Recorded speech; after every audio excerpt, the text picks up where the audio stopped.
Book 7, Part 2. It is like this, gentlemen of the jury. The spot where a person decides to station himself, or wherever his commanding officer stations him, well, I think that's where he ought to take his stand and face the enemy, and not worry about being killed, or about anything but doing his duty. But my good friend, consider the possibility that nobility and virtue are not synonymous with the loss or preservation of one's life. It is not possible that a real man should forget about living a certain number of years, and should not cling to life, but leave it up to the gods, accepting, as women say, that no one can escape his fate, and turn his attention to how he can best live the life before him. To watch the courses of the stars as if you revolve with them, to keep constantly in mind how the elements alter into one another. Thoughts like this wash off the mud of life below. Plato has it right. If you want to talk about people, you need to look down on the earth above them. Plato was right. If you want to talk about people, you need to look down on the earth from above.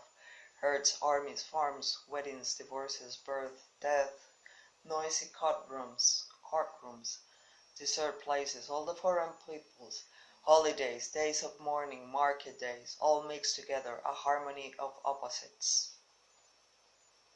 Look at the past, empire succeeding empire, and from that extrapolate the future. The same thing, no escape from the rhythm of events, which is why observing life for 40 years is as good as 1,000. Would you really see anything new? Earth offspring back to earth, but all that's born of haven, to haven returns again. Either that or the cluster of atoms pulls apart, and one way or another the insensible elements disperse. With food and drink and magic spells, seeking some novel way to frustrate death. To labor cheerful and so endure the wind that blows from heaven. A better wrestler, but not a better citizen, a better person, a better resource in tight places, a better forgiver of faults.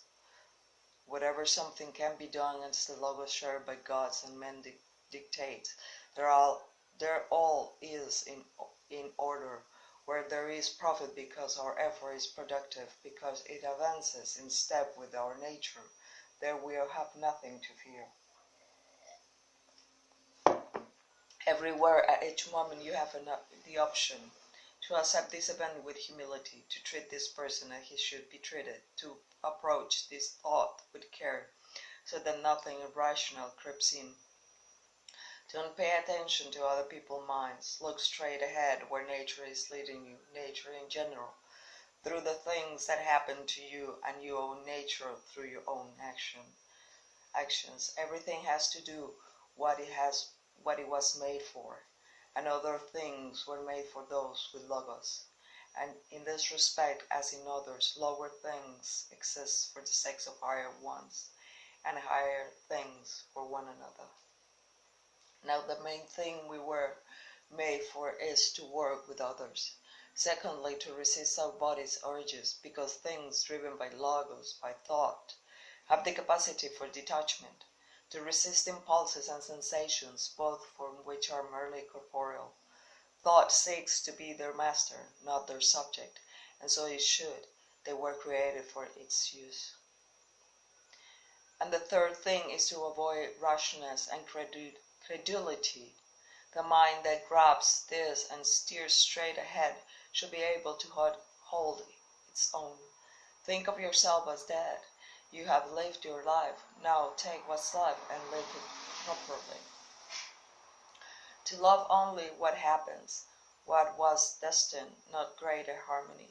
In all that happens, keep before your eyes those who experienced it before you, and felt shock and rage and resentment at it. And now, where are they? Nowhere. Is that what you want to be like, instead of avoiding all these distracting assaults, leaving the alarms and flight to others, and concentrating on what you can do with it all. Because you can use it, treat it as raw material. Just pay attention and resolve to live up with your own expectation in everything. And when faced with a choice, remember, our business is with things that really matter. Dig deep, the water goodness is down there, and as long as you keep digging, it will keep blobbing up.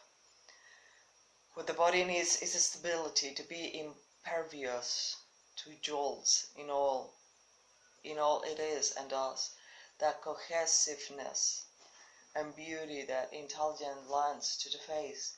That's what the body needs. But it should come without effort. Not a dancer but a wrestler, waiting, poised and dug in for sudden assaults. Look at who they really are, the people whose approval you long for, and what their minds are really like. That you won't blame the ones who make mistakes they can't help, and you won't feel a need for their approval. You will have seen the forces of both, the judgment and their actions. Against our will, our souls are cut off from truth. Truth, yes, and justice, self-control, kindness. Important to keep this in mind. It will make you more patient with other people. For times when you feel pain, see that it doesn't disgrace you or degrade your intelligence, doesn't keep it from acting rationally or unselfishly. And in most cases that Epicurus says should help. That pain is neither unbearable nor ending, as long as you keep in mind its limits and don't magnify them in your imagination. And keep in mind too that pain often comes in disguise, as drowsiness and fever, loss of appetite. When you are bothered by things like that, remind yourself, I'm giving in to pain. Take care that you don't treat humanity as it treats human beings. How do we know that Telauges wasn't a better man than Socrates? It's not enough to ask whether Socrates' death was nobler, whether that debated with the sophists were adeptly, whether he showed greater endurance by spending the night out in the cold, and when he was ordered to arrest a man from Salamis, decided it was preferable to refuse, and swaggered about the streets, which one could reasonably doubt. What mattered is what kind of soul he had.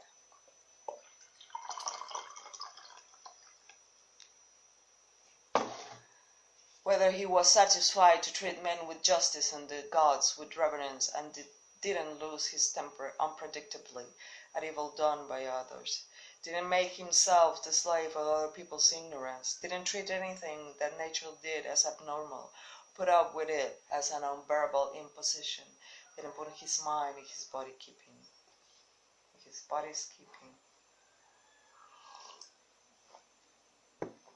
Nature did not blame things too inextricably that you can't draw your own boundaries, place your own well-being in your own hands. It's quite possible to be a good man without anyone realizing it. Remember that. And this too, you don't need much to live happily. And just because you have abandoned your hopes of becoming a greater thinker or scientist, don't give up on attaining freedom, achieving humility, serving others, obeying God. To live life in peace, immune to all compulsion, let them scream whatever they want. Let animals dismember this soft flesh that covers you. How will any of that stop you from keeping your mind calm, reliably sizing up what around you, and ready to make good use of whatever happens? So the judgment can look the event in the eye and say, this is what you really are, regardless of what you may look like. While adaptability adds, you're just what I was looking for, because to me the present is a chance for the exercise of rational virtue, civic virtue, in short, the art that men share with gods, both treat whatever happens as wholly natural, not novel nor hard to deal with, but familiar and easily handled. Perfection of character, to live your last day every day without frenzy or sloth of pretense. The gods live forever, and yet they don't seem annoyed at having to put up with human beings and their behavior throughout eternity, and not only put up with but actively care for them. And you, on the verge of death, you still refuse to care for them, although you're one of them yourself. It's silly to try to escape other people's faults. They are inescapable. Just try to escape your own. Whenever the force that makes us rational and social encounters something that is neither, then it can reasonably be regarded as inferior. You've been given aid and they've received it, and yet, like an idiot, you keep holding out for more, to be credited with a good deed, to be repaid in kind. Why? No one objects to what is useful to him. To be used to others is natural. Then don't object to what is useful to you being of use. Nature willed the creation of the world. Either all that exists follows logically, or even those things to which the world's intelligence must direct its will are completely random. A source of serenity in more situations than one.